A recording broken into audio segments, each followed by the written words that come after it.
Mr. Rajesh Ranjan, you kindly be seated. Please. जी, दांत तोड़ के पेट में ढुका देंगे, ये सांसद को इस सदन में कहा जाए, ये सांसद के लिए गरिमा की बात। Not any such words uttered would be expunged. सांसद को गुंडा कहना 11 लाख मतदाताओं का अपमान है। 11 lakh You be kindly be seated. अगर किसी ने गुंडा कहा, हम सदन में इंसाफ करके विधायकों के पेट पे पहुंचा दिया। Mr. Anand Mohan, बिल्कुल कोई गुंडा Mr. Anand Mohan, इंसाफ करे।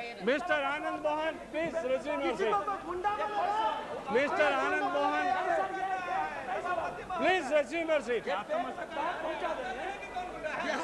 गुंडा होता जाता है। गुंडा कौन है बिहार में? बराबर से बता देंगे। अकेले बिहार में बताते रहे और दिल्ली में नहीं बताएंगे। इसका क्या नाम है? आनंद मोहन।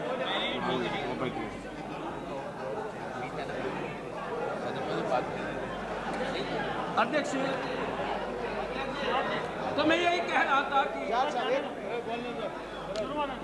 समय की जो सीमा आपने बांधी है उसका ख्याल करना चाहिए। संसद सदस्यों का इतना ही कहना है कि समय का यदि बंधन रहेगा, हमारे वक्ताओं ने समय का बंधन माना। मेरा यही विनती है कि जो काम आपने वक्ता जो मुहैया किया है लोग उसी के अंतर्गत बात करके ज़्यादा अच्छा होगा। बहस खुल के होनी चाहिए। समता पार्टी श्रीमान बहस के कहने से थोड़ा भ्रम निर्माण हुआ है। मैंने पहले ही सेक्रेटरी जनरल को कहा है कि जॉर्ज जितना समय लेंगे मेरे पार्टी से डिडक्ट किया जाए। मैंने यहाँ आपके लेटर मिलने के पहले honourable member, so the Samta party is allotted 6 minutes. Chief Whip from BJP has already informed me that any time they taken by Sri George would be from his account. So you can continue. They have 1 hour 50 minutes. Sri George Fernandes.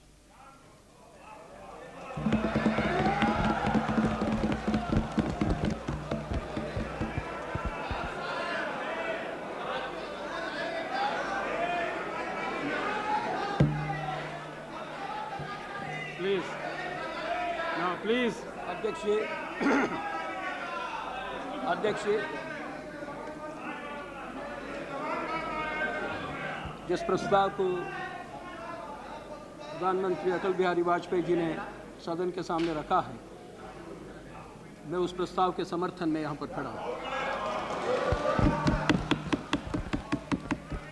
एक प्रार्थना मैं करना चाहूँगा अध्यक्ष जी आपके माध्यम से पूरे सदन से कि ये सदन में बहस होनी है। मुझे अपनी बातें रखनी है, मेरी बातें काटने वाले उनकी अपनी बातों को बाद में रख सकते हैं।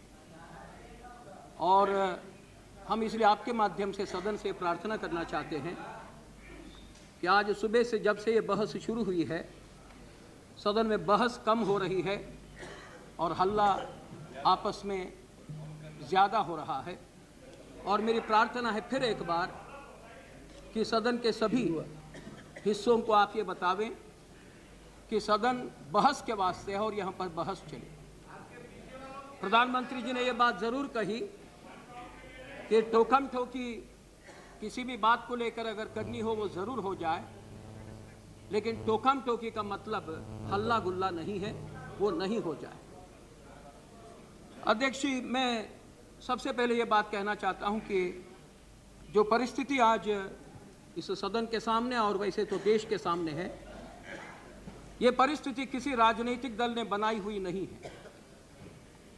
जिस दल को राष्ट्रपति ने बुलाया ना उस दल ने बनाई, ना जो दलों ने ये फैसला लिया कि किसी भी कीमत पर उनकी सरकार को हम बने रहने नहीं देंगे, ना उन्होंने बनाई।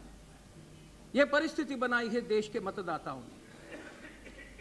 मतदाताओं ने किसी भी पार्टी को इस सदन में बहुमत नहीं दिया, इसको मैंने यहाँ दोहराने की ज़रूरत नहीं, लेकिन इसलिए इस बहस के दरमियान उसको याद करना ज़रूरी मैं समझता हूँ, क्योंकि बहस उन लोगों को भूल रही है और हम ही लोगों का आपस में जैसे कोई आज यहाँ पर वाद विवाद है और इस देश का भविष्य तय करने के लिए हम ही लोग यहाँ पर हैं, ऐसी कोई एक बात की बू मुझे यहां पर आ रही है सारी बहस में।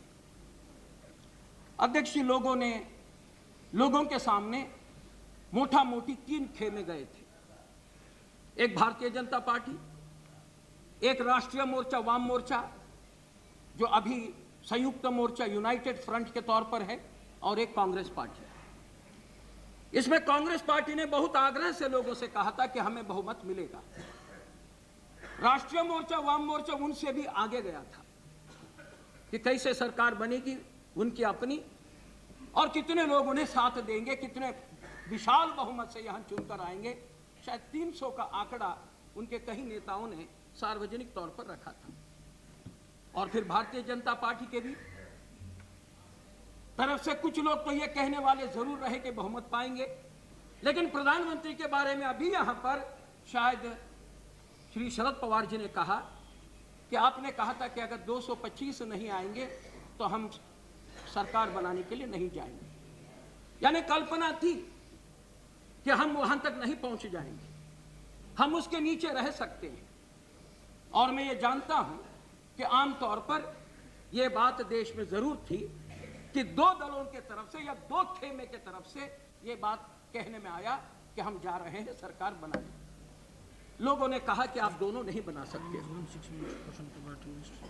आपके दोनों खेमे नहीं बना सकते हैं, और आप मिलके बनाएंगे, वहां पर हम आ जाएंगे, आप दोनों को मिलाएंगे। अभी हम इंतजारी करिए, थोड़ी सी इंतजारी करिए, दोनों को मिलाएंगे हम। तो अध्यक्ष please don't interrupt him. Kindly, Mr. George, address here. तो हम जवाब देंगे। For your party, only 6 minutes is allotted, and therefore kindly address to the chair and not to look at हम that आपसे side. कुछ समय और मांगेंगे। Please.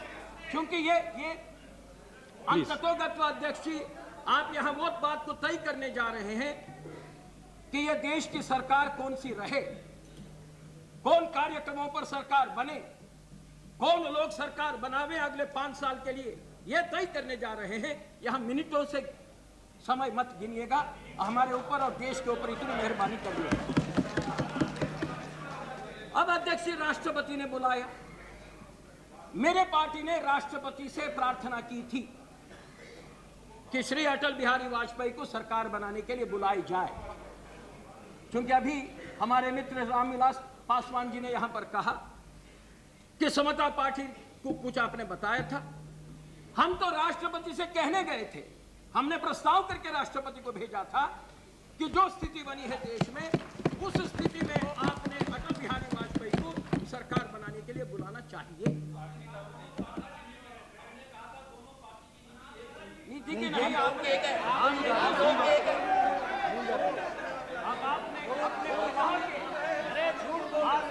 बोलने के प्रभाव में भूल गए तो ये कहा था इन्होंने, लेकिन आपने ये कहा था कि पूछा कि नहीं, हमसे भी नहीं पूछा। ये कहा था। हमसे पूछने के पहले हमने कहा था कि आप बुलाइए, क्योंकि हमने इस देश में जो स्थिति देखी है, तो उस आधार के ऊपर हमने ये बात की थी अध्यक्ष जी। और मुझे खुशी है कि राष्ट्रपति ने सही काम कर दिया, और हम भी राष्ट्रपति का अभिनंदन करते हैं, उन्हें धन्यवाद देते हैं कि उन्होंने जो लोकशाही परंपराएं हमारे देश में पिछले कुछ सालों में, क्योंकि यह स्थिति 1977 के बाद की है हिंदुस्तान में। 1952 से लेकर 1977 25 साल तक हिंदुस्तान में एक पार्टी बहुमत में आती थी। 77 में उसको तोड़ा गया। 77 के बाद 89 में वो स्थिति दोबारा बनी, फिर 1991 में वही स्थिति रही। लेकिन उस समय देश का विपक्ष इस तरह से आपस में बटा हुआ था कि वो एक अल्पमती पार्टी को सरकार बनाने से रोकने में नाकामयाब रहा। वो सरकार कोई कांग्रेस पार्टी के बल पर नहीं बनी थी, वो विपक्ष के मेहरबानी से बनी हुई सरकार थी। लेकिन 1977 से यह स्थिति देश में रही है कि किसी एक पार्टी को बहुमत नहीं मिलना, या बहुमत मिली हुई पार्टी सरकार में टूट जाना, और ऐसी अवस्था में राष्ट्रपति कोई एक फैसला लेना, ये एक परंपरा देश में बनी है अध्यक्ष जी, और राष्ट्रपति ने उस परंपरा का पालन किया। मुझे आश्चर्य हुआ जब हमारे माननीय सदस्य शरद पवार जी ने यहां पर कहा कि यह सब गलत हुआ, यानी कलंक बोला है।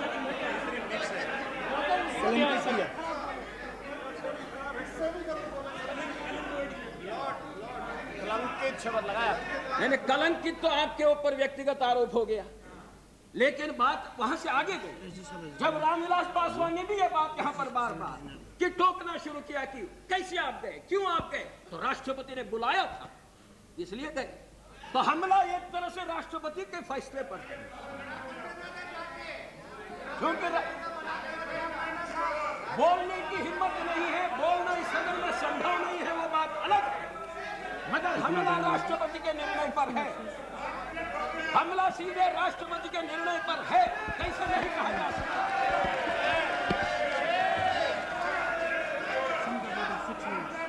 और अध्यक्ष मुझे दूसरी बात यह कहनी है, दूसरी बात मुझे यह कहनी है कि अगर श्री अटल बिहारी वाजपेयी को बुलाना गलत था, उनको अगर नहीं लाना चाहिए था, उन्हें अगर सरकार नहीं बनाना चाहिए था, तो फिर किसको बुलाना चाहिए था,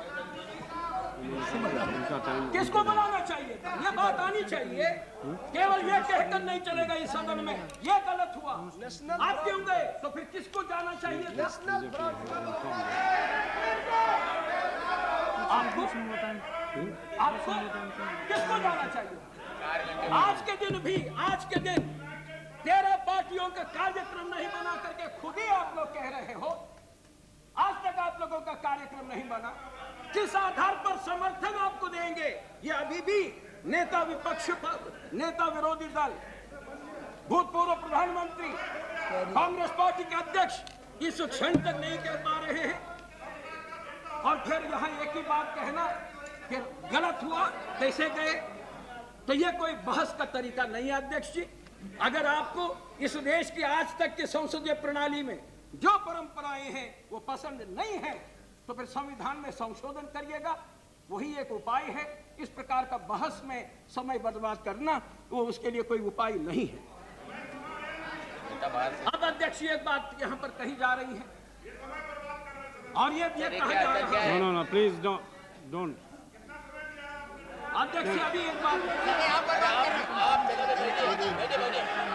It is not that I will manage here. It is not your job. अब अध्यक्ष ये बात कही जा रही है कि यहाँ किसी भी कीमत पर सरकार नहीं बनने देंगे या सरकार को नहीं चलने देंगे। हम इस अनुभव से आए हैं अध्यक्ष। यहाँ नीतीश कुमार जी भी बैठे हैं। हम दोनों के बारे में बिहार में यह कहा गया था कि किसी भी कीमत पर जॉर्ज फर्नांडिस और नीतीश कुमार बिहार से लोकसभा में नहीं जाएंगे। तो इसलिए हम ये अनुभव करके आए हैं किसी भी कीमत का। और हम पहुंच गए, क्योंकि नेताओं का सोच एक था, बिहार के मतदाताओं का सोच कुछ दूसरा था। और मतदाताओं से नेता कितना दूर गया है, तो ये इसी का सबूत है कि हम यहाँ पर खड़े हैं, नीतीश कुमार यहाँ पर खड़े हैं, और किसी भी कीमत वाली बात नहीं चल पाई।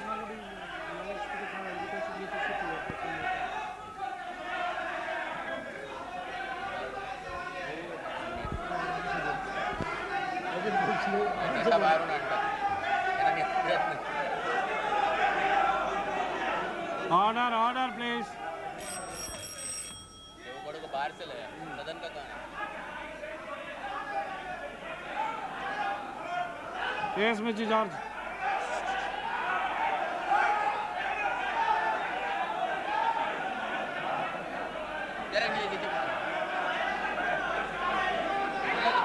What is going on? Please. Tell you. तो अध्यक्ष Honorable member, he is a new member. Honorable member, he should behave well. Please be seated. You please be seated. Huh? Mr. Rajesh Ranjan, please be seated. अध्यक्ष हम एक बात इसलिए, Mr. Rajesh Ranjan, you kindly be seated. Please. जी दांत तोड़ के पेट में ढुका देंगे, ये सांसद को इस सदन में कहा जाए, ये सांसद के लिए गरिमा की बात। Not any such words uttered would be expunged. सांसद को गुंडा कहना 11 लाख मतदाताओं का अपमान है। 11 lakh You be kindly visible. अगर किसी ने गुंडा कहा और सदन में इंसाफ न किया तो दांतों के पेट पे पहुंचा दे। Mr. Anand Mohan, बिल्कुल कोई गुनाह Mr. Anand Mohan, इंसाफ करे। Mr. Anand Mohan, please resume your किसी seat. को कोई गुंडा बनाया, Mr. Anand Mohan, please resume your seat. Bihar में कौन गुंडा होता जानता है? गुंडा कौन है बिहार में? बराबर से बता देंगे। अकेले बिहार में बताते रहे और दिल्ली में नहीं बताएंगे। इसका क्या नाम है? आनंद मोहन।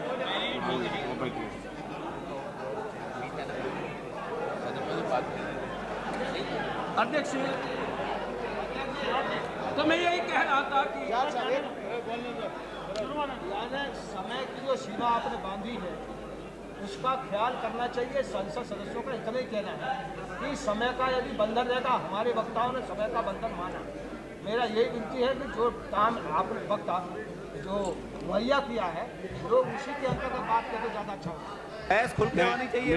समता पार्टी श्रीमान बहस के कहने से थोड़ा भ्रम निर्माण हुआ है। मैंने पहले ही सेक्रेटरी जनरल को कहा है कि जॉर्ज जितना समय लेंगे मेरे पार्टी से डिडक्ट किया जाए। मैंने यहाँ आपके लेटर मिलने के पहले Honorable Ambassador, so the Samta party is allotted 6 minutes. Chief Whip from BJP has already informed me that any time they taken by Sri John would be from his account. So you can continue. They have 1 hour 50 minutes. अध्यक्ष, मेरी प्रार्थना आपसे कि जितना समय 1 hour 56 minutes there from their मेरी account. इतनी प्रार्थना है कि जितना समय ये ठोकम ठोकी में जा रहा है वो मेरे खाते में नहीं लगाएगा। Apart from PM. 50. Apart from PM. अध्यक्ष जी, मेरी फिर एक बार You continue. Kindly continue. I will continue sir, मगर मेरी इतनी प्रार्थना आपसे कि जितना समय इस तरह से वाद विवाद में जाता है तो वो समय मेहरबानी करके हमारे बोली में नहीं जोड़ा जाए। ये मेरे पास ऐसा मैकेनिज्म नहीं है जो इंटरप्शन का टाइम होता है वो तो अध्यक्ष, कैलकुलेट मैं आपसे ये कह मैं रहा आपसे अनुरोध करूंगा जितने वाद विवाद के लिए मौका होता है वो कम करें इस तरफ से हमारे इस तरफ सदन, से हम तो आप ही उधर देखने के बाद देखकर हम बोल रहे हैं। जब ठोकम टाकी होती है तब हम देखते हैं कि कौन ठोक रहा है। Please carry on. तो अध्यक्ष, मैं ये कह रहा था कि जब इस तरह से इस घमंड से लोग बोलते हैं कि कतई नहीं बनने देंगे, किसी कीमत पर नहीं होगा, तो हम लोग नहीं हुआ है, नहीं हुआ है। तो तब क्या होता है अध्यक्ष जी कि अपमान होता है वो मतदाताओं का। अब माना गया यहाँ पर कि हिसाब आंकड़े वगैरह रखकर कि कौन 20 पर है, कौन 23 पर है, कौन 25 पर है, और इस आधार पर कुछ अभी नया राजनीतिक दर्शन भी बनाया जा रहा है कि अगर हर सूबे में एक एक सांसद आवे तो फिर वो हिंदुस्तान का प्रधानमंत्री हो जाए, और अगर 4 सूबों से 100 आ जाए तो वो विपक्ष में बैठ जाए। तो नए सिद्धांतों का भी यहाँ पर अभी कुछ निर्माण करने की बात हो रही है। हमको बड़ा अजीब सा लगा जब मैंने ये तर्क यहाँ पर सुना, और ऐसे व्यक्ति से कि जो देश के रक्षा मंत्री रह चुके हैं, जो देश के एक प्रदेश के और बहुत बड़े प्रदेश के मुख्यमंत्री एक ने अनेक बार रह चुके हैं, कि सारा तर्क इस आधार पर। खैर, लेकिन जो मतदाताओं का जो अपमान इन चीजों में होता है उसे लोगों ने समझना चाहिए। और मैं आज एक बात यहां पर पूछना चाहता हूं। ठीक है, आज भारतीय जनता पार्टी या उसके साथ जो भी दल जुड़े हैं, ये सभी लोग मिलकर 190 या कुछ आंकड़ा आपने बता दिया यहां पर है, और इस आधार पर उनको सरकार बनाने के लिए राष्ट्रपति ने बुलाकर बड़ी गलत बात की। अगर ये कहना हो और किसी स्थिति में सरकार न बनाने की बात आती हो, कल अगर भारतीय जनता पार्टी बहुमत में आ जाए, या आज के दिन अगर भारतीय जनता पार्टी बहुमत में आई होती, तो फिर इस देश का प्रजातंत्र किस दिशा में चलाया जाता, किस दिशा में उसको चलाने के लिए दिया जाता, ये प्रश्न खड़ा होता है अध्यक्ष जी।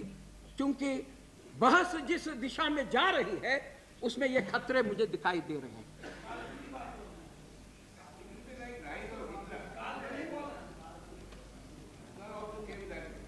अब नहीं, मैं हिटलर की बात बहस अगर करनी हम उसको भी करने तैयार है, लेकिन आज का वक्त उसके लिए हम लोग नहीं खराब करें। हाँ, हम उस बहस के लिए तैयार हैं। हम चाहेंगे कि आपसे विशेषकर इस बारे में बहस हो जाए। तो अध्यक्ष जी, मगर इस बहस में और इस प्रकार के सोच में मुझे वो भी एक बू आ रही है जो आज 5-7 साल के पहले इस देश में जब सरकार एक ही पार्टी के हाथों में रहती थी तब चली आई थी, वो धारा 356। यहां द्राविड़ मुन्नेत्र कड़गम के साथी बैठे हैं, तेलुगु देशम के लोग बैठे हैं और इन्हें अनुभव है कि कितने बार धारा 356 कितने बार इस्तेमाल हुआ, किन किन कारणों को लेकर इस्तेमाल हुआ, क्या वहां के प्रजातंत्र का हालत बना दिया। ये सब अनुभव हम लोग किए हैं और मुझे इसमें ये बू आ जाती है कि जो लोग इस प्रकार की बात को आज कहते हैं, कल शायद कहां अगर मौका मिल जाए तो फिर यही दिशा पकड़कर ये लोग आगे जा सकते हैं। यह सदन तय करेगा अध्यक्ष ये प्रस्ताव का क्या होना है, लेकिन हम जानना चाहते हैं कि ये जो 13 पार्टी का जो मोर्चा बना है, जिसके नेता हमारे मित्र श्री देवेगौड़ा हैं, इस मोर्चे का कार्यक्रम जब नहीं बना और जब यह बात हमको बताने में आ रही है कि एक मिला जुला कार्यक्रम बनेगा, सभी के मैनिफेस्टो सामने रखे जाएंगे और उसमें जो सभी मैनिफेस्टो में जो भी समान बातें हैं तो वो बातें कार्यक्रम के तौर पर अपनाई जाएंगी। अब अध्यक्ष मैं जानना चाहता हूं कि कौन सा समान कार्यक्रम या कौन सा समान विचार इन सब लोगों के मैनिफेस्टो में है। हाँ नहीं, आप बाद में क्यों, बाद में क्यों, बाद में अपना सरकार के कार्यक्रम बताइए ना। मेरे पास अध्यक्षी जनता दल का मैनिफेस्टो है, ये सीपीआई का मैनिफेस्टो है और सीपीआईएम का मैनिफेस्टो है और तेलुगु देशम का मैनिफेस्टो है। 4 मैनिफेस्टो हम पाए हैं। अभी चारों मैनिफेस्टो को देखने के बाद तेलुगु देशम का तेलुगु भाषा में है, उसका अंग्रेजी अनुवाद करवाकर हमने देख लिया। अध्यक्ष जी, समान बात मुझे मोटा मोटी 2 दिखाई दे रही है। एक है भ्रष्टाचार पर हल्ला बोल। जनता दल कहता है the Congress fossilized by the family rule and profligacy of power has not had either dynamic leadership or sense of direction. और दोहरी सदस्यता समाप्त हो गया। In fact, its endless equivocation on such incandescent issues as social justice and secular order, compounded by its elitist craze for economic liberalization, has only led to further erosion of its base. The Congress, और दोहरी which सदस्यता has been declined steadily,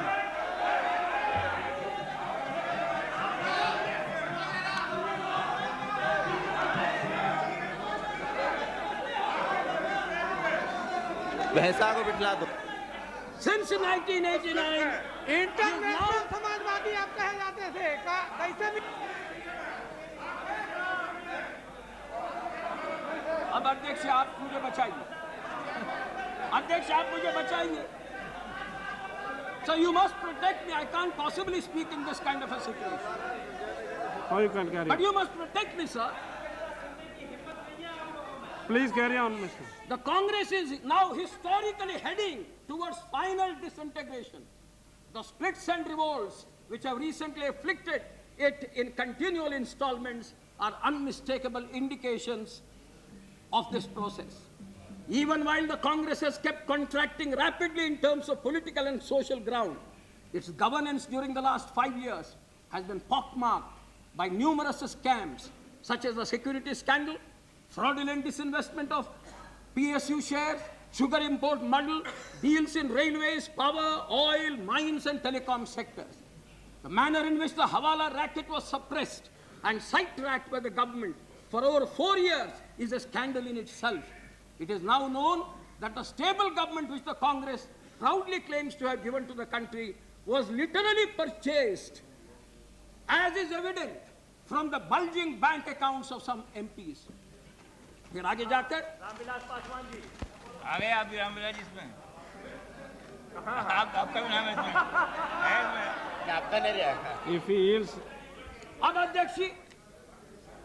अध्यक्षी ये है communist party का manifesto. Under the Rao regime, heavy blows were struck at the secular foundations of our republic. A sense of alienation and insecurity overtook the minorities, who do not look upon this government as a protector of their life and property.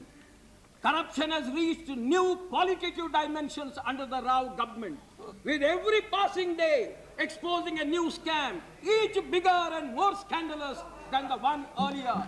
Security scam, sugar scam, disinvestment scam, Baila deal, telecom scam, railway gauge scam, Purulia arms drop scandal, the defense scam, and now the Hawala racket have polluted our democratic system and life. Even the country's security has been at stake in some of these scams. और फिर आगे जी अध्यक्ष जी, the country is no longer safe in Congress hands. Its chances of gaining a majority on its own are non-existent. The Congress is clearly unable and unfit to rule the country any longer. बताइए आप। मगर एक चीज इसमें नहीं लिखी है, एक चीज इसमें ये नहीं लिखी नहीं है, वो ये है कि but now it is fit to support the national. It is not fit to rule anymore, but it is certainly fit to support them. और फिर no, I have no doubt. Yes, I want to make a distinction just now to help you out. हाँ BJP की दलाली कीजिए। Corruption, order of the day, ये मार्क्सवादी party का। These 5 years have been totally unprecedented levels of institutionalized corruption. The hallmark of the Narasimha Rao regime has been the exponential growth of both the number of scams and the amount looted through them.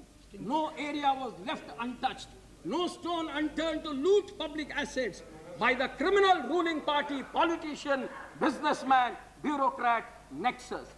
The Congress party is now a political party with no internal democracy and plagued by internecine quarrels. It has turned itself into an organization whose leadership is abandoning all commitment to national cause.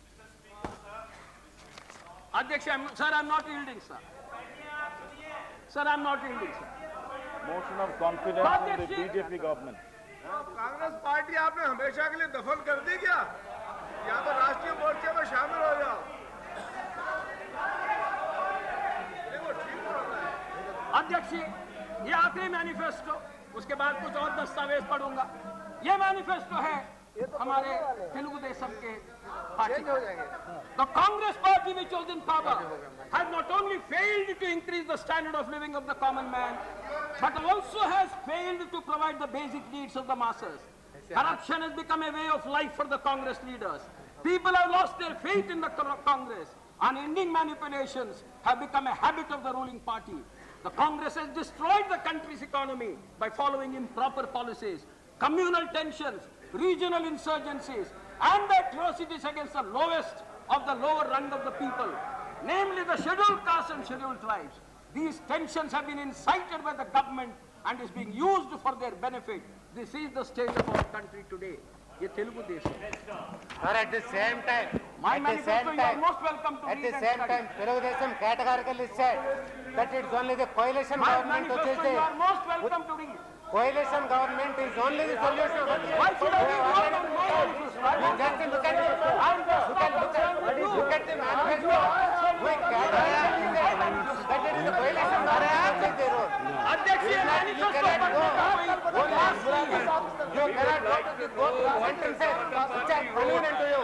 Come on, take out the BJP manifesto. Take out the BJP manifesto. Why is I that? can't compel him to state what he stated about BJP. अध्यक्ष जी, मैं क्या पढ़ूं या अभी इतने बुजुर्ग और इतने पुराने सदस्य मुझे बता रहे हैं कि मैं क्या पढ़ूं। अब मैं किनको कहूं कि वो क्या बोले? ये कैसे हो सकता है? मुझे जो कहना है वो मैं कह रहा हूं।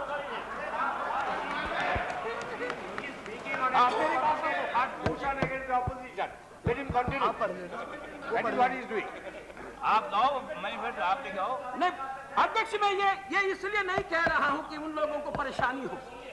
मैं इनको परेशान करने के लिए नहीं कह रहा। आप कुछ कॉन्फिडेंस के बारे में भी कहिए, उनका नहीं, मैं जानना चाहूंगा कि क्या श्री नरसिंह राव जी ने इसको पढ़ा है। मैं ये जानना चाहूंगा कि ये chargesheet against PV Narasimha Rao, CPI का, निवेश का, ये अप्रैल 21 और 22, 21 और 26 यानी आज मुश्किल से 1 महीने का पहले का चुनाव अभियान शुरू होने के बाद chargesheet against the Narasimha Rao government. Narasimha Rao must go. Not only the Narasimha Rao government is a corrupt one, but its policies have been anti-people in all spheres. और भरपूर इसमें आरोप है जो मैं नहीं पढ़ना चाहता हूँ। अभी समर्थन पीछे ले लेंगे। Narasimha Rao epitome of corruption, epitome of corruption।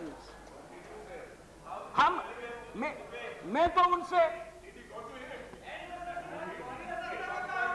वो तो प्रधानमंत्री, भूतपूर्व प्रधानमंत्री को मिलने दोहरी सदस्यता का क्या हुआ? क्या आप नहीं गए अटल से मिलने? तो अध्यक्ष जी, परेशानी हो रही है, मैं महसूस कर रहा। और अगर वो ये समझते हैं कि मैं उनको हंसाने के लिए पढ़ने वाला था, हंसाने के लिए नहीं पढ़ रहा हूँ। मैं केवल इसलिए पढ़ रहा हूँ कि कैसे लोग सरकार बनाने का दावा करते हैं।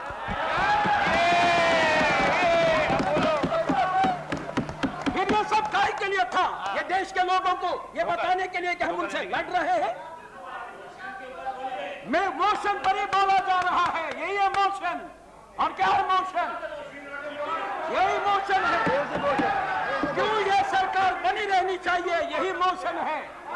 ऐसे लोगों के हाथों में सरकार देना नहीं है, यही मोशन है।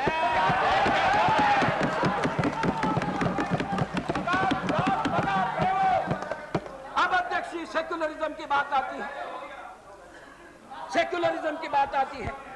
एक अंग्रेजी शब्द का इतना गलत इस्तेमाल इस देश में हुआ है, मेरे समझ में नहीं आ रहा है। हम बोलेंगे, हम बताएंगे कौन सेक्युलर है और कौन कम्युनल है, इसका क्या मापदंड है।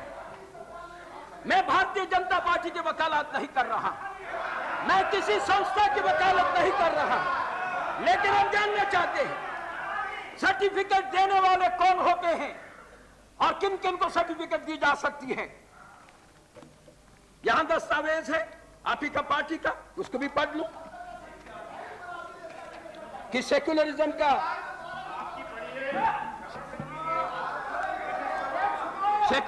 क्या अर्थ होता है।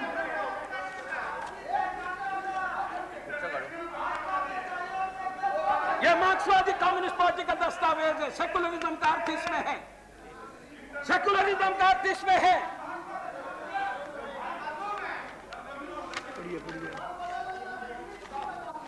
लिखा है,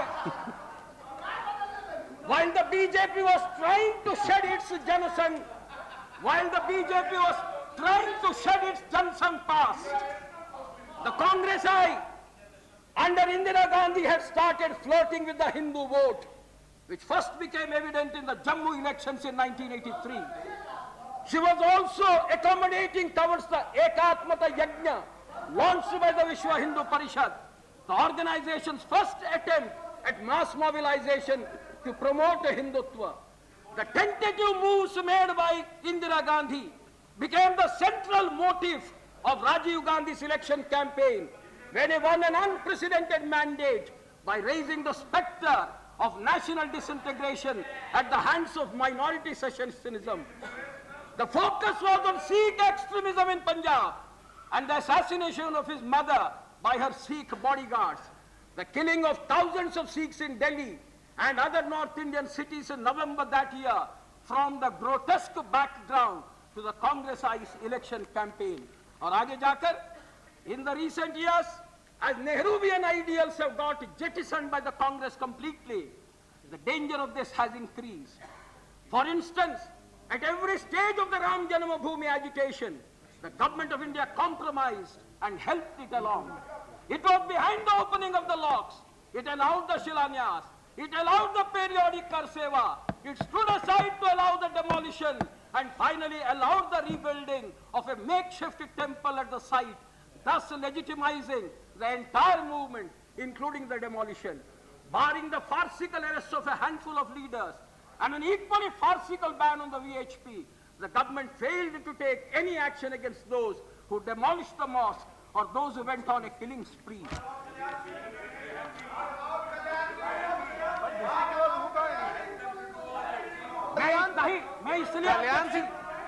मैं इसलिए दस्तावेज को पढ़ रहा हूं कि जब ये हल्ला हो रहा है एक तरफा और जब खुद ही माना जाता है, इन्हीं के तरफ से आरोप हो जाता है कांग्रेस के ऊपर, इनके घोषणा पत्र में आरोप है कि वो कम्युनल है, इनके घोषणा पत्र पर आरोप है उन्होंने सेक्युलरिज्म छोड़ा है, इनका हर दस्तावेज इस प्रकार की बातों को कह रहा है, तो फिर ये कौन सा सेक्युलरिज्म के बहस देश में आज सेक्युलर और कम्युनल करके चलाना चाहते हैं, ये मैं इन लोगों से जानना चाहता हूं।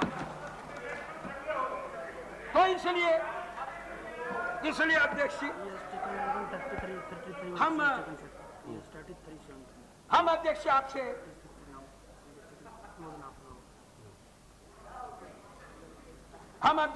आराम कर लीजिए, आपसे ये बात कहना चाहते हैं कि हिंदुस्तान में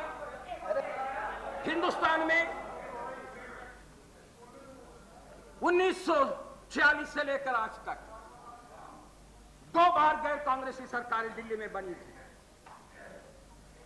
एक बार मोरारजी भाई के मंत्रिमंडल बना था, तब जनता पार्टी थी, इमरजेंसी से लड़कर सभी लोग एक जगह पर आए थे। और उसके बाद 1989 में अध्यक्ष जी दोबारा एक सरकार बनी जिसके प्रधानमंत्री वीपी सिंह रहे। पहली सरकार में जनसंघ जनता पार्टी के तौर पर मौजूद था, दूसरी सरकार में भारतीय जनता पार्टी ने बाहर से समर्थन किया था और मार्क्सवादी पार्टियों ने बाहर से समर्थन दिया था। ये 2 सरकारें छोड़कर पिछले 50 सालों में कुल 4 साल अगर आप हटा देंगे, 46 साल कांग्रेस पार्टी सरकार में रही। इसको ये इनकार नहीं कर सकते।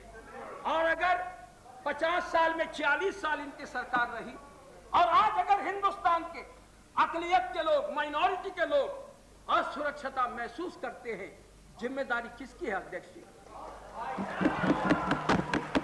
अगर अटल बिहारी वाजपेयी का प्रधानमंत्री बनने से अकलियत के मन में बहुत पीड़ा, बहुत डर, क्या होगा उनका भविष्य, ये प्रश्न अगर आज छेड़े जाते हैं तो हम जानना चाहते हैं 50 सालों में से 46 साल किसकी सरकार रही? मैं नालंदा से चुनकर आया हूं अध्यक्ष। मेरे क्षेत्र का बिहार शरीफ नाम का कस्बा है, उस कस्बे में मुसलमान हैं, 50,000 के लगभग उनका मतदान, उनके वोट है वहां पर।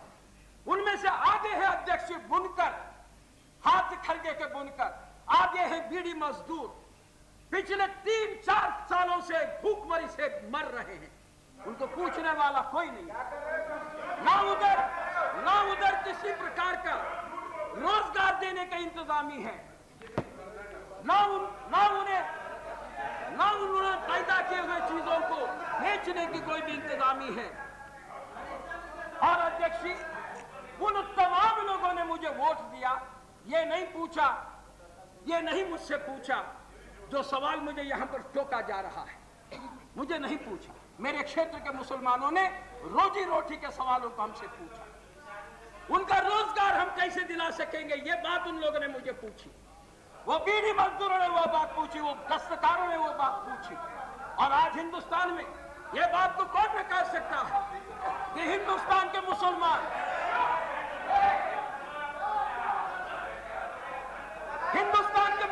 को रोजगार नहीं मिलता है।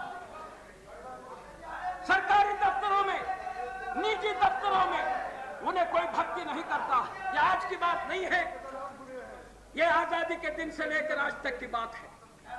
देश का मुसलमान जिस हालत में रहता है तो उसको आप भी जानते हैं अध्यक्ष जी, हम सब लोग जानते हैं, सदन जानता है, कौन उसको वहां पहुंचा दिया, कौन ये 40 साल उसका रोजगार का नहीं सोचा, उसको दस्तकारी में धकेल दिया और आज वो दस्तकारी भी उसकी मिठाई जा रही है आपके नए आर्थिक नीति के चलते। और फिर सेक्युलरिज्म सेक्युलरिज्म ये नारा देकर वोट पाने तक के बातों को बना रखकर आप ये समूचा देश का राजनीति को नारोबाजी के ऊपर चलाना चाहोगे?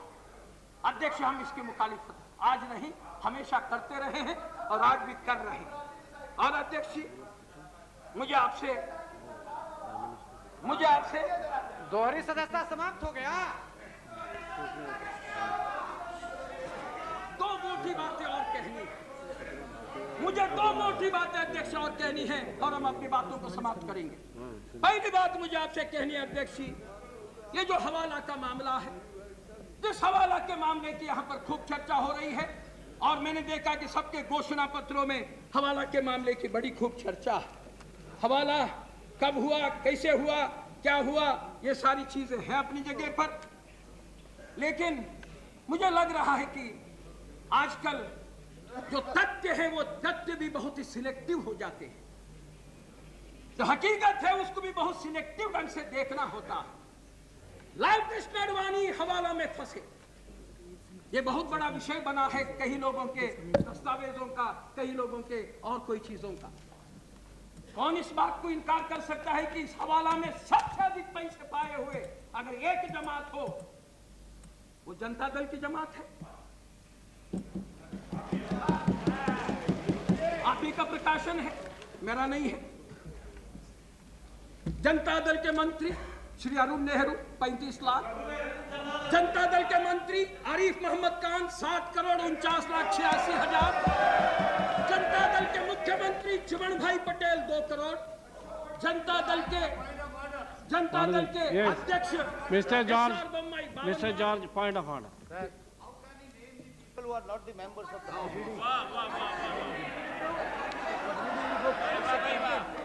What is it? और What is it you are quoting? Sir, I am reading the Hawala case, a Please. CPIM publication. Let I am reading a CPIM Let me find out.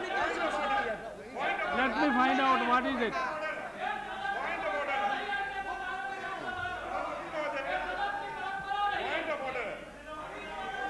Point of order. Sir, sir, when I am speaking, what is Mr. Batmi, he has raised a point of order. You please be seated. He has raised a point of order. Let me know. He has raised a point of order. Let me deal with it first. Whether he is in your party or not, he has raised a point of order. So I wanted to deal with it. Kindly be seated. Mr. George, what is it you are referring to? Sir, I am reading the Hawala case, punished all the guilty, a CPIM publication. Please, kindly be seated. I am reading a CPIM publication, sir. And this is a printed document in which contains.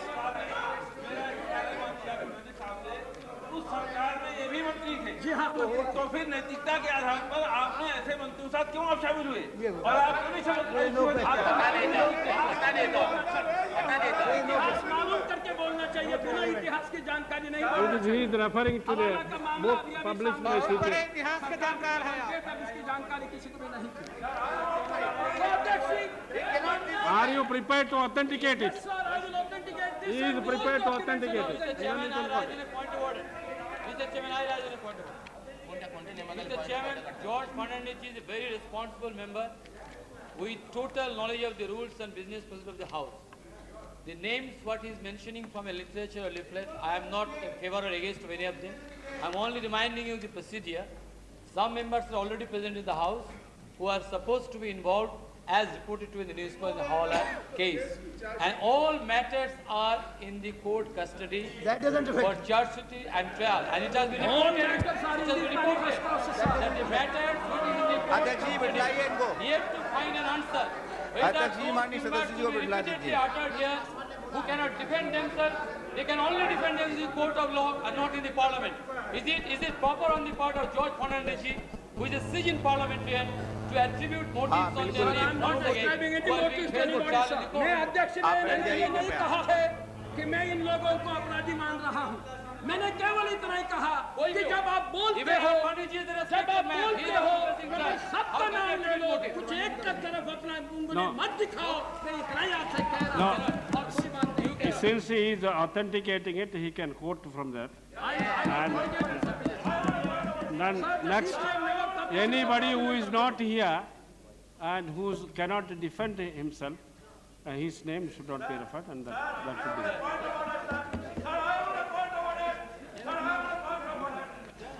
अध्यक्ष महोदय कृपा करके आप ऐसा ruling मत दीजिए। जो यहाँ सदन में नहीं है, उनका नाम नहीं लिया जा सकता, उनका हवाला नहीं दिया जा नहीं। सकता। ये रूलिंग इस सारी कार्रवाई पर दूरगामी परिणाम डालेगा। ये रूल नहीं है। As per our established rules here, whatever is objectionable, that we will deal. Actionable बात अलग है, मगर बहुत से लोग यहाँ नहीं हैं, सार्वजनिक जीवन में हैं, वो हमारी नीतियाँ प्रभावित करते हैं, वो देश की नीतियाँ बनाने में हिस्सा लेते हैं, उनका नाम लेने में क्या आपत्ति है? हमने तो रोका नहीं। अध्यक्ष मैं किसी को आरोप नहीं लगा रहा हूं। Not included. मैं किसी को अपराधी नहीं कह रहा हूं। मैं केवल इसका चयन कर रहा हूं। Let it be a practice. Any matter which is hanging in the court or should be referred in the house. It is not the matter. Everything. You must accept no. As Prime Minister has stated, as Prime Minister has stated, any matter which is in the court can be referred in the house. Let that be a procedure, which I don't mind. Sir, I am not making any allegation. I am not making any. Anybody? We accept what you just say. Any matter. It's a very good. It has been already declared. He is not passing any judgment. He is not passing any stricture. He is not passing any judgment. Sir, अध्यक्ष मुझे अभी खत्म करना दीजिए, मैं ज्यादा समय नहीं ले रहा। No, if it is pending before the court, normally the convention is that any names, anything which is pending before the court, that is not referred to. नाम दिया था, उन्होंने सबका जिक्र किया था। एक पॉलिसी लागू होनी चाहिए, या तो उनके नाम एक्सपेंड होने चाहिए। I think that उन्होंने सुबह उनका that नाम also लिया we था will रामविलास पासवान delete. जी ने, उनका भी सेंटेंस विड्रॉ होना चाहिए। According to which, उन्होंने कहा Voting from an authenticated document is permitted under the rules. that is, I have already given a ruling. Yes. Whatever is authenticated, Authenticating that it. will. Yes. Others, whatever is pending before the court, that is not referred to. Judicial bill. That should not be. Yes, kindly, Mr. George. अध्यक्ष जी, रामविलास जी ने एक ऐसे मामले की यहाँ पर चर्चा की जिसकी जिक्र शायद प्रधानमंत्री जी ने अपने भाषण में की और उन्होंने यहाँ कहा कि जो भी हुआ है बिहार में वो सब बिल्कुल ही दुरुस्त हुआ है, उसमें कोई हरकत करने वाली बात नहीं है। मेरे हाथ में यहाँ पर हाई कोर्ट का जजमेंट है अध्यक्ष जी, और मैं हाई कोर्ट के जजमेंट से दो चार बातें यहाँ पर रखना चाहता हूँ, क्योंकि एक बात ऐसी सदन में आज आई है। There are already 56 minutes. He is in a point of order.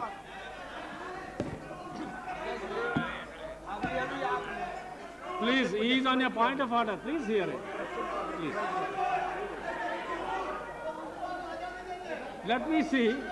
You please leave it to judge me and not you. Kindly. देखिए, अभी अभी आपने रोलिंग दिया, जो बिहार का स्कैम है, वोटर स्कैम है, वो मामला भी अदालत में, यानी अदालत उसको देख रही है और हम जजमेंट पर पासवान नहीं किया जाएगा, ये मामला भी सब जुडिस और इसका पास होना चाहिए। तो मैं तैयार हूँ, हम तैयार हैं। यदि मान लो इस डिबेट में बहुत बढ़ा दे आप, तो हम इस बात पर तैयार हैं हर चीज का जवाब देने के लिए। हम आपसे विनती करना चाहते हैं, बिल्कुल अध्यक्ष जी बढ़ा दीजिए, हम तैयार हैं, भी सब जुडिस ये मामला Yadav ji, whatever is sub judice, which is pending before the court, that will not be part of the. Chairman, sir, you have referred to the question of sub judice. Kaur and Shakdar and the rules are very clear about the matter of sub judice. In criminal cases, a matter is not sub judice as far as the parliament is concerned until the charges are framed. In civil cases, the matter is not sub judice until the issues are framed.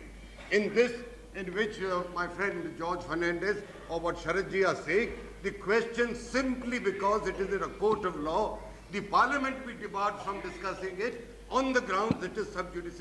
With respect, sir, I submit it is not tenable. Kaul and Shakhtar is very clear on this. Our rules are very clear on this. A matter is not sub judice. Criminal matter is not sub judice unless charges are framed. Civil matter is not sub judice until issues are framed. Therefore, in this blanket manner, for you to say simply because it is in a court of law, therefore there shall be no reference, with due respect, sir. No, he mentioned sub judice. The second thing, sir, the second thing you are saying, simply because it is a legal case, therefore no reference shall be made to it. Please, sir, reflect on it, because what you pronounce from the chair will have very deep ramifications. Page 473. Page 473 of the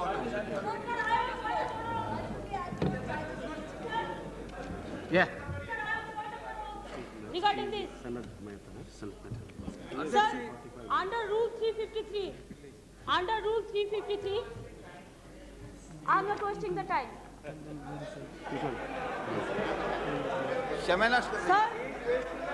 Rule 353 clearly stated that as members are not liable to any proceedings in any court in respect of anything said by them in the House. Allegations should not be made by them against a fellow member, minister or any individual or a public body unless the allegations are supported and fortified by strong and adequate proofs to substantiate them in the event of the member being challenged in the House. Supported. I'm raising the point of order to the speaker, not to you. Please. Please hear it. Please hear it. Sir, Let us make a submission. Sir, if the matter is related to the court and the member is not present here to defend themselves, that matter cannot be raised here without the strong document, that means the strong evidence. Sir, it is clearly Rule 353 said, page number 93. Sir I'm on a point of order, sir. Sir, the rule Mamata Banerjee जो coat कर रही है 353, वो members के लिए, members of the house के लिए irrelevant rule coat कर रही हैं। Rule 353 deals with the allegation made against any person of the house, member of the house. Sir, I'm not making any allegation against anybody, sir, either of the house or outside. I do not know what this point is about. Judgment for that was a public document. It is Rule 353 does not apply to the situation. She is quoting an irrelevant rule. किसी पर न सदन के भीतर न सदन के बाहर आरोप लगा रहा। Sir, I'm only reading a judgment of the High Court. Which is a public document. Which is a public document. Sir, 353. Please, order. I think, madam, you have made your point. George have made his point. Yes? Three. Matter of fact on which a judicial decision is pending. No. What the honourable member Mr. Jaswant Singh has mentioned here, I don't think it is applicable here because it is clearly stated any matter pending a judicial decision shall not be referred to here. Whereas, no, Mr. George This matter is not pending before a court of law. Only police is looking after this case. This matter is not pending before a court of law. There are also decisions, sir. I don't have the book here. Even Shakhtar and Kaul has already mentioned because this is giving the sanctity of the judiciary. If every member will refer to something pending before the court, and he is also going into the merit of the case. Sir, he is not only referring the case, he is going into the merit of the case. Okay. Sir, I am not making any allegations against any member, against any outsider, or any matter pending before a court of law. I am reading from a judgment of the High Court. Something that has been decided by a High Court. It's okay. I think the matter is very clear. The honourable member is not quoting from a judgment where the case is pending before the court. It is an established, it is a published document the honourable member is quoting. I think a member has the right to. Sir, what is the necessity to vote here? What is the necessity? No. अध्यक्ष जी, उसका time कितना दिया था? अध्यक्ष जी, मैं ये बात को यहाँ नहीं लाता क्योंकि प्रधानमंत्री जी ने स्वयं इसको उठाया था।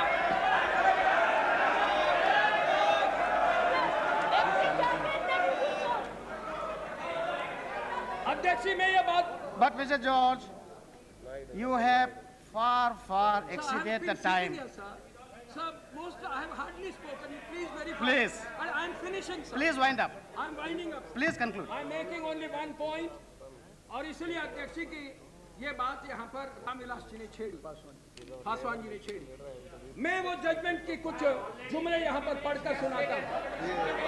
I have said so. Justice S.N. Jha, मैंने कह दिया है ना, मैं खुद कह दिया है ना। Justice S.N. Jha and Justice S.J. Mukhopadhyay, Patna high court, 11 मार्च 1996 का ये जजमेंट है। मैं इसके कुछ जुमले पढ़कर सुनाकर अध्यक्ष जी एक आखिरी बात कहकर मैं समाप्त करूंगा। What I have not, ये जस्टिस झा ने लिखा जजमेंट है, जस्टिस मुखोपाध्याय का कंकरेंस है। What I have not been able to understand is how excess expenditures and drawals could be possible without the tacit support of the high-ups at the secretariat and government level. It is usual to find the treasury raising objections in passing bills, whether it is salary bill of the staff, the fee bill of lawyers, or contractors bill. How then, without a financial sanction and availability of funds, could money be withdrawn? So how can I say?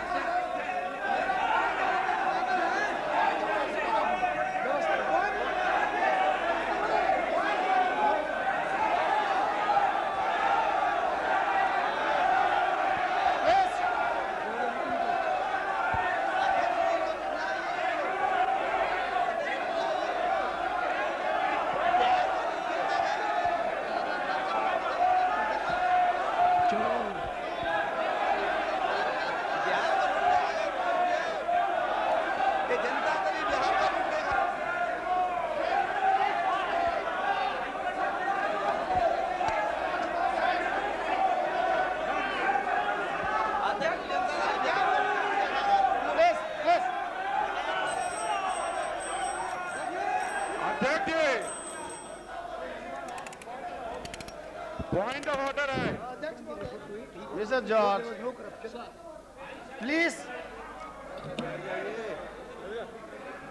please confine to the motion. It is not a no confidence motion against the previous government. It is a confidence motion of the present government. Kindly stick to that. Sir, अध्यक्ष जी, मैं Ramvilas Paswan raised this question. यहाँ पर रामविलास जी ने उठाई। Please conclude.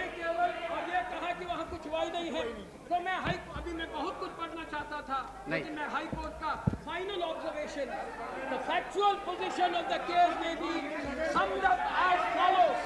ये सुनना ही नहीं चाहते, सुनना नहीं चाह रहे हैं।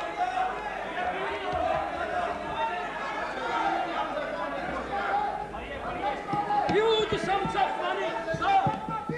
Huge sums of money, far in excess of the legislative sanction of the services, have been spent in the Animal Husbandry Department over the last so many years. These expenditures, systematically effected by making drawals from concerned treasuries, were fraudulent in nature.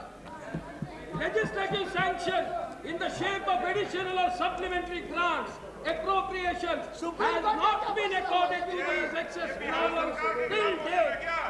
Not in the state government was admittedly in the know of excessive drawals, yet no remedial action whatsoever was taken. The government has failed to show its bona fide in not stopping the ongoing drawals. The state government gave patronage to the officers of the Animal Husbandry Department. I think it's enough. Enough.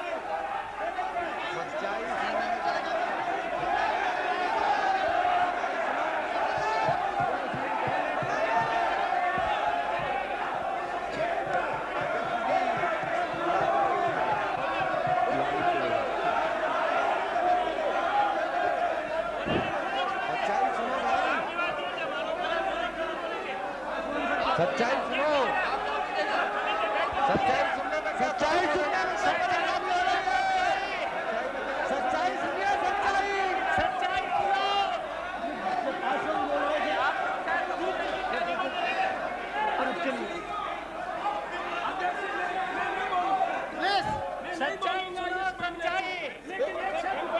Please conclude.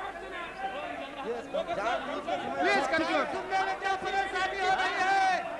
Ramvilas ji ने सदन को गुमराह किया है, तो मैं notice दूंगा, आप इस मामले पर अलग बहस हमको दे दीजिए, हम इस बात को आगे नहीं बोलेंगे। Thank you very much. ये दस्तावेज के साथ हम आपको नोटिस देंगे कि रामविलास जी ने सदन को गुमराह किया है। उस पर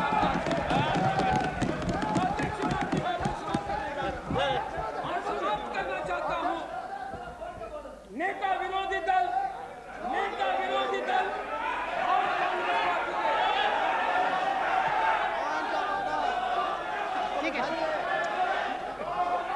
नहीं ठीक है, please conclude. Mr. George, please conclude. Please conclude. You have concluded. Thank you. Okay.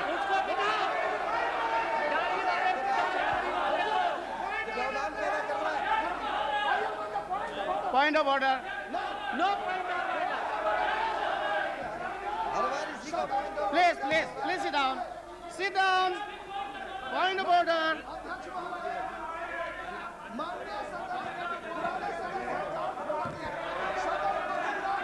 Time बर्बाद किया जा रहा है। डिसीजन जो उच्च न्यायालय का डिसीजन पढ़ा गया है सिंघा उपाध्याय का, उस फैसले के बाद राज्य सरकार सुप्रीम कोर्ट में गई थी। सुप्रीम कोर्ट के फैसले का इन्होंने चिन्ह नहीं किया है। सदन में अरे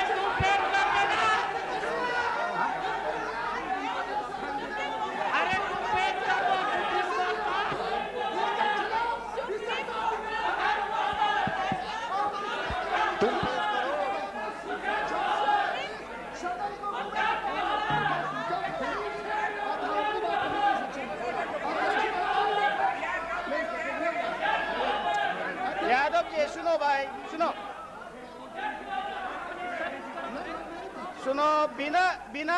बिना रूल का पॉइंट ऑफ ऑर्डर नहीं होता। क्या बात कर?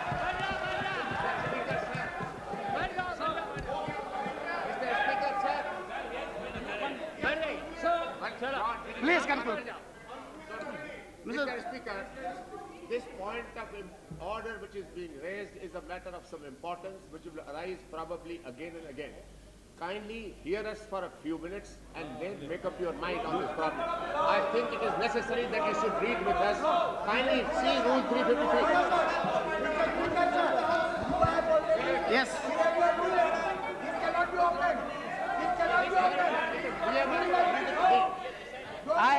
I have already given a ruling on that. Mr. Law Minister, I have already given my ruling. Let the honorable member conclude his speech, please. Please conclude. Kindly conclude. मैं conclude कर रहा हूँ अध्यक्ष। मैं इतना ही कहना चाहूँगा कि मामला सुप्रीम कोर्ट में अपील में गया था, बड़े बड़े वकील वहाँ हाजिर हो गए। 11 मार्च का जजमेंट था। हमने सुप्रीम कोर्ट में 19 मार्च को यह मामला गया और सुप्रीम कोर्ट ने पूरे जजमेंट को न केवल अपहोल्ड किया बल्कि नीचे अध्यक्ष में आखिरी बात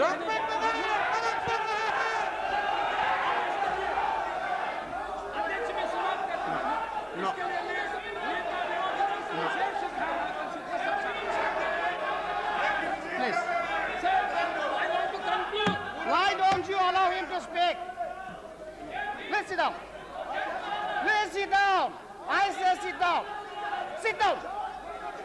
Come on, sit down. Sit down.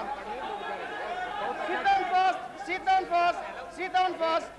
Leo, please sit down. I have already given my ruling. No, I have given my ruling. I have given my ruling. You sit down. Sit down. I am on my legs. Sit down. I am on my legs. Please allow him to conclude. One more minute, please, Mr. George. 1.5 minutes.